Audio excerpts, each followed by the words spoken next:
有人说全世界都有新疆人，但唯独新疆留不住新疆人。好像很多人生来就是为了逃离新疆，偏远、贫穷、落后，这些是曾经新疆的代名词。我也是一样，高中就开始去其他城市读书，大学也没回来。经过我不断的奋斗，我终于离开了新疆，在北京生活了多年。最终我带了一个痴情的小伙回来了。我出去新疆可不是因为大家对新疆的偏见，我这属于招商引资，跟你们说新疆好着呢，不光水果甜，不需要科技，天然就甜，而且新疆未来发展潜力也巨大无比。这里是亚欧大陆的中心，随着水路运输的不确定性增加，大力发展陆路运输正在变成未来的趋势。国家正不断的在新疆加大投入，新疆显然已经成为最具潜力的区域之一。朋友们，新疆要不要来考察一下？大家觉得新疆的哪个城市好呢？完了！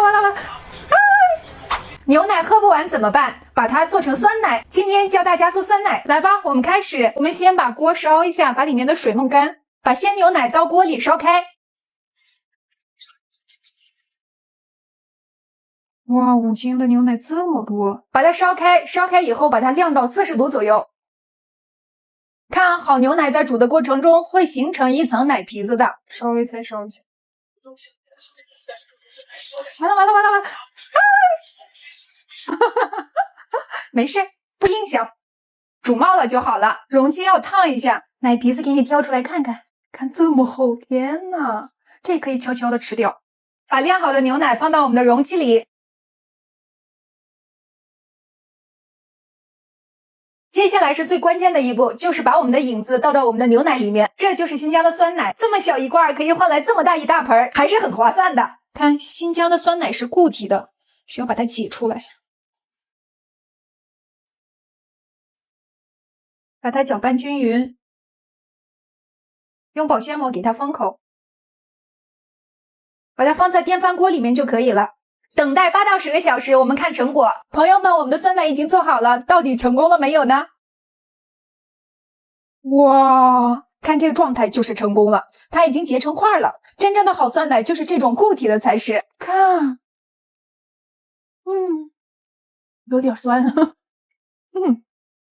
上面有一层奶皮，特别好吃，很成功。按照我的方法做起来吧。11期间，很多刀迷因为一个人来到了新疆，怎么样？新疆美吧？但你们知道吗？大家能来新疆，还要感谢另外一个人，一个湖南人。你们猜猜他是谁？新疆是我国陆地面积最大的地方，这166万平方公里的土地，就是一个湖南老头抢回来的。这个人就是左宗棠。这世上多数人会随着时间的流逝被逐渐淡忘，历史上那些丰功伟绩的名人也大多如此，但有极少数的人会在历史的长河中愈加光彩夺目。左宗棠就是属于那极少数之一。清末中亚的阿古柏实力在沙俄的支持下入侵新疆，朝廷内部出现了巨大的争议，不少官员认为新疆是不毛之地，主张放弃，集中力量巩固海防。在这个决定国家疆域的关键时刻，当时已年过花甲的左宗棠挺身而出，他以非凡的战略远见力排众议，提出了那句著名的论断：重新疆者，所以保蒙古；保蒙古者，所以卫京师。他深刻地指出，新疆的存亡直接关系到国家核心地带的安危。为了筹措军费，他殚精竭虑，甚至不惜个人的名义借贷。最令人动容的是，在他年近古稀率军西征时，他的队伍中随行着一口为自己准备的棺材。这抬棺出征的壮举昭示的不是悲情，而是不成功便成仁，誓与国土共存亡的坚定决心。最终他成功了，这场艰苦的西征为我们的国家守护住了这片西北屏障。所以今天我们能够自由地探访喀纳斯的静谧湖水，驰骋在伊犁的辽阔草原，感叹于这片土地广袤与富饶，都不要忘记，在140多年前，曾经有一位湖南老人以风烛残年之躯，怀揣着对国家的无限忠诚，为我们抬棺出征，收复了这片失地。历史的长河会冲刷掉许多的记忆，但总有一些人与事，如同璀璨的星辰，历久弥新。左宗棠和他所代表的捍卫国土、勇于担当的精神，正是这一颗永不暗淡的星辰，永远值得我们缅怀和敬仰。演唱会结束以后，好不容易休息几天，你们天天催我，好吧，我终于开始工作了。今天我们要去阿克苏，大家心心念念的阿克苏的冰糖型苹果终于要上市了，大家注意了，现在经过3次双降的阿克苏冰糖型苹果才是真正核心产区的。这次我去阿克苏的任务是摘1车苹果，大家期待吗？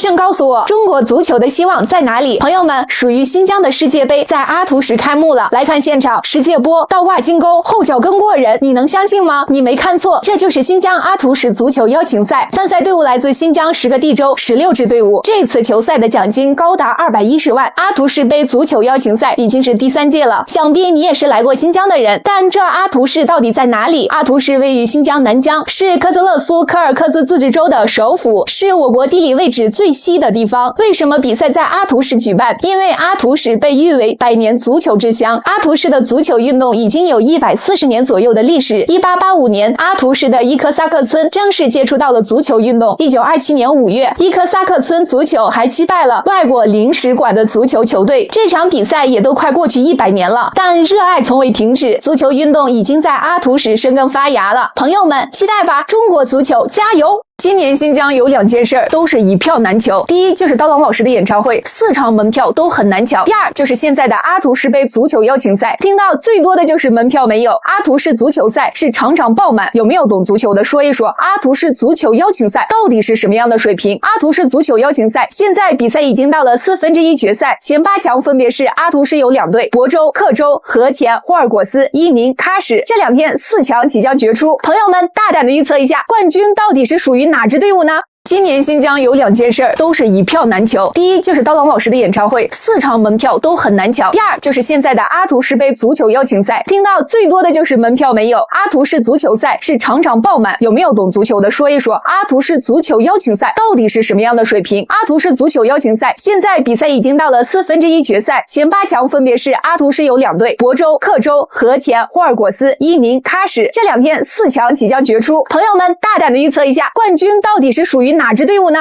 你相信爱情吗？刀郎老师有一首歌曲叫《爱丽芙与塞乃姆》，我寻遍天山南北，我要找到你塞乃姆。不管是跋山涉水，历尽千辛万苦，这里寻遍天山南北可不是一件容易的事儿。这是在地理空间、自然环境和人文交通3重维度上都充满了极限艰辛的真实跋涉，其难度非常之大。天山山脉横亘新疆中部，将新疆分为南疆与北疆，天山南北覆盖的区域超160万平方公里，几乎相当于7个湖南省的面积。从北疆的阿勒泰草原到南疆的塔克拉玛干沙漠边缘，从伊犁河谷到吐鲁番盆地，不仅直线距离动辄上千公里，还隔着无数陡峭山口、戈壁荒漠和无人区。在没有现代交通的背景里，靠骑马步行穿行，一趟完整的天山南北寻踪可能需要耗费数月甚至数年。上千年前的张骞出使西域，驼队马帮穿越天山要7天7夜；上百年前的左宗棠抬棺出征，急行军靠栈道穿越天山需要3天3夜；几十年前的刀郎来到新疆天山南北采风，汽车通过独库公路也需要整整1天。但现在在基建狂魔的疯狂输出下，世界上最长的高速公路隧道顺利通车了。天山胜利隧道全长22.13公里，2020年4月隧道开工建设，用14年多全部贯通。它的顺利通车让南疆北疆的通行时间缩短至3个多小时。隧道开通的第1天，我就驾车体验了这伟大的壮举。我寻遍天山南北，我要找到你塞乃姆。现在不需要像以前那样有千辛万苦了。